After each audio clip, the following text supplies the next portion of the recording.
श्री स्वामी समर्थ. अवधूत चिंतन श्री गुरुदेव दत्त. श्री स्वामी समर्थ. रिलिजियस काकू या आपल्या चॅनलवर तुमचे मनापासून स्वागत करते आणि व्हिडिओला सुरुवात करते. बघा, आपण मंदिरामध्ये जातो, तर कुठल्याही मंदिरामध्ये आपण देवदर्शनाला जातो, पण ते आपण स्वतःहून जातो का? का तर देव आपल्या मनामध्ये बुद्धी घालतो, की तू दर्शनाला ये. जेव्हा आपले देव आपली आठवण करतो, तेव्हा आपण मंदिरात जातो. कारण आपण स्वतःहून आपलं मन असं म्हणजे आपण जात नाही मंदिरामध्ये. जेव्हा आपल्याला देवाचं बोलावणं येतं, तेव्हा आपण त्या दर्शनाला जात असतो. कारण बघा, आपण म्हणतो, की "अरे, मी खूप तयारी केली, पण माझं जाणंच झालं नाही मंदिरामध्ये. मला माझी हेच अडचण आली, तीच अडचण आली." पण ही देवांची इच्छा नसते, तेव्हा आपल्याला तिथं आपल्याला प्रवेश मिळत नाही. जेव्हा देवांची इच्छा असते, की नाही, नाही आपण मंदिरात यावं, तर तेव्हा आपल्याला नकळत आपल्याला आपोआपच आपला योग जुळून येतो. आपण तिथं दर्शनाला जातो आणि पण आपण स्वतः सगळं आपल्यावरच घेत असतो, की नाही, नाही मी गेलो दर्शनाला, माझं दर्शन झालं, मी स्वतः म्हणजे आवरलं, असं आपण सांगत असतो. पण पहा, काही-काही वेळेस आपण खूप असं नियोजन करतो, की आपल्याला ह्या गावाला दर्शनाला जायचंय, सगळ्यांची तयारी असते आणि अचानक आपलं कॅन्सल होतं. तर ते का होतं कॅन्सल? तर तेव्हा म्हणजे देव असं ठरवतो, की माझी इच्छा, मी कोणाला माझ्या मंदिरात बोलवणार, कोणाला दर्शनाला बोलवणार, कोणाला नाही बोलवणार, ही सगळी इच्छा म्हणजे सगळी ही लीला देवाची असते. तेव्हा आपल्याला आपलं कॅन्सल झालं, की आपल्याला वाटतं, "अरे, काहीतरी झालंय म्हणून आपलं कॅन्सल." पण ही देवाची इच्छा नसते, आपण तिथं दर्शनाला जावं. आणि काही वेळेस सहज आपलं कशातही काही नसतं, कोणीतरी म्हणायला येतं, "नाही, नाही, चला आता लवकर आपल्याला वेळ नाही, दर्शनाला जायचंय." तेव्हा आपला अचानक योग येतो. तर ती ही देवाची इच्छा असते, आपण दर्शनाला यावं म्हणून. कारण देव आपली वाट पाहत असतो तेव्हा. आणि आपल्या आयुष्यात काय चांगलं आणि काय म्हणजे चांगलं आहे, काय वाईट आहे, हे देवाला माहिती असतं. तेव्हा देव बरोबर त्याची लीला करून आपल्याला बरोबर जेव्हा घेऊन जायचं दर्शनाला, तेव्हा घेऊन जातो. जेव्हा नाही न्यायचं, तेव्हा आपल्याला घरीच ठेवतो. आणि ही सगळी ताकद म्हणजे अगदी देवाची ताकद आहे, की आपण मंदिरात यावं का नाही यावं, हे देवावर आपण म्हणजे देवच ठरवत असतो. तर आपला ह्याच्यामध्ये मोठेपणा कुठलाही नाही, की मी खूप तयारी केली आणि आम्ही दर्शनाला गेलो. हे अजिबात आपलं क्रेडिट नसतं. हे सगळं देवाचं आहे. देवानी जर ठरवलं, रोज तुम्हाला मंदिरात घेऊन जायचं, तर रोज तो कसं कुठलं ना कुठलं तरी आपलं काम सगळं आवरून करून आपल्याला घेऊन जाईल दर्शनाला रोजच्या रोज. तर ह्याच्यासाठी आपण रोज आपली प्रार्थना करायची आहे, की देवा, तुला जे चांगलं वाटतं ते तू तसं कर. मला जसं ठेवा वाटलं तसं तू ठेवा. आपल्याला ही रोज प्रार्थना देवावर सोपवायची आहे. मग देव बघा आपलं बरोबर करतं. जेव्हा आपण कर्म चांगले करतो, आपलं मन चांगलं ठेवतो, तेव्हा देव आपल्याला म्हणजे आपल्याला कुठलाही विचार न करता आपोआप आपल्याला दर्शन देतो आणि साक्षात अगदी पूर्ण ब्रह्मदर्शन आपल्याला घडवतो आणि आपल्या ह्याच्यातल्या ज्या काही चुका असेल त्या सुद्धा माफ होतात आणि आपल्याला मंदिरात जायला दर्शन मिळतं. आणि जेव्हा बघा देवाचं नियोजन असेल ना, तर तुम्हाला कुठून ना कुठून तरी फोन येतो, की चला आज आपल्याला हे दर्शनाला जायचंय किंवा इकडं जायचंय. आणि आपण म्हणजे घरात आपण नुसतं बसलेलं असतो, कुठलंही येत नाही. पण देवाचं जर नियोजन असेल, तर ते कुठल्या ना कोणत्या व्यक्तीच्या मार्गाने आपल्याला ते बोलावणं येतं आणि तेव्हा समजायचं, की आपल्याला म्हणजे देवाने आपली आठवण काढली आहे. आपल्याला आता मंदिरात बोलावून आलेलं आहे. त्यासाठी आपल्याला रोज आपले कर्म जे नित्याची जे आपण करतो, तर ते सुद्धा आपले कर्म आपले चांगले झाले पाहिजे. मन आपण प्रसन्न ठेवलं पाहिजे. कोणाला वाईट बोललं नाही पाहिजे. कारण जितकं आपण व्यवस्थित चांगलं कर्म ठेवू, तितकं आपल्याला लवकर-लवकर देवाचं बोलावणं येईल. लवकर आपण मंदिरात आता आपण घरात कधी पण म्हणतो, की आपलं माझ्याच्यानी वाचनच होत नाही, माझ्याच्यानी हेच होत नाही, म्हणजे पारायणच होत नाही. पण हे का? आळस का असतो मनामध्ये? तर हेच आपली म्हणजे देवानी जेव्हा इच्छा केली, की नाही, नाही आता यांच्याकडनं हे करूनच घ्यायचं.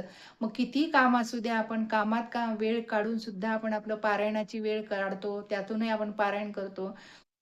बरेच असे भक्त आहेत, की किती म्हणजे स्वतःच्या जीवाची पर्वा करणार नाही, पण पारायण, अगदी नित्याची पूजा, अगदी मंदिरात जाऊन येणार, हे अगदी म्हणजे व्यवस्थित नियोजनरित्या करतातच आणि मग देव त्यांच्याकडून करूनच घेतो. कारण एकदा तुम्ही एक पाऊल जर तुम्ही टाकला, तर बाकीचे पाऊल नक्कीच देव टाकून घेतो.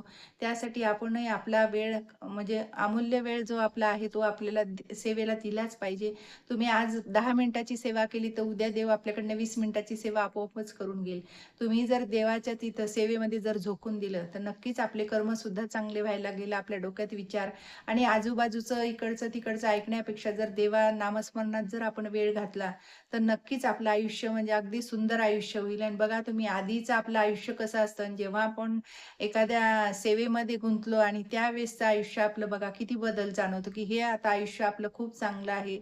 आपल्याला कुठल्या अडचणी येत नाही. आपण कोणाचा म्हणजे इतर याचं त्याचं वाईट बघण्यापेक्षा, बोलण्यापेक्षा नामस्मरणात जर वेळ घातला, तर हे आपल्याला नामस्मरण आहे, ही सेवा आहे, ही आपल्याला कधीतरी आपल्या आयुष्यात आपल्याला त्याचं बँक बॅलन्स सारखं आपल्याला ती कधीतरी कामात येईल. त्यामुळे ही सेवा आवर्जून करायची, चांगले विचार ठेवायचे. कोणी जरी काही वाईट सांगत असेल, तर त्यांना सांगायचं की इथं म्हणजे काहीच बोलायचं म्हणजे कुठलाच विषयच काढायचा नाही. जितकं तुम्ही नामस्मरणाचे, देवाचे विषय काढताल, देवाचं माहिती सांगताल एकमेकाला, तितकी आपली पण म्हणजे बुद्धी पण आपली चांगली होती, आपले विचार चांगले होतात. आपल्याला जर कुठल्या देवाविषयी माहिती नसेल, तर ती सुद्धा आपल्याला एकमेकांकडनं माहिती मिळते. तर ह्यासाठी आपण जेव्हा 4 जण जमतो, तर तेव्हा आपण हे असे जर विषय काढले, तर नक्कीच आपल्याही म्हणजे बुद्धीमध्ये म्हणजे फरक पडेल, माहिती होईल आपल्याला. आपल्याही म्हणजे डोक्यांमध्ये सगळे देवाचे विचार राहिले, तर आपोआपच आपल्याही शरीरामध्ये ऊर्जा चांगली तयार होते. तर देव बघा आता आपल्याला मंदिरात का बोलवतो? तर देव मंदिरामध्ये पहा 4 म्हणजे नेहमी करता नामस्मरण चालू असतं, आरती चालू असते. तिथं म्हणजे हजारो भक्तजण दर्शनाला येतात.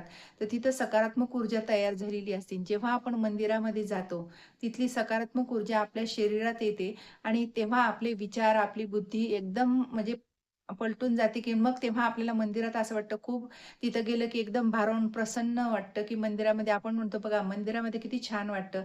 तर ही सकारात्मक ऊर्जा तिथं असते. तिथं कोणीही तिथं मंदिरात बसल्याने कोणाच्याही डोक्यात वाईट विचार नसतो. सगळ्यांचेच विचार चांगले, सगळेजण देवाकडे बघत असतात, देवाच्या समोर असतात.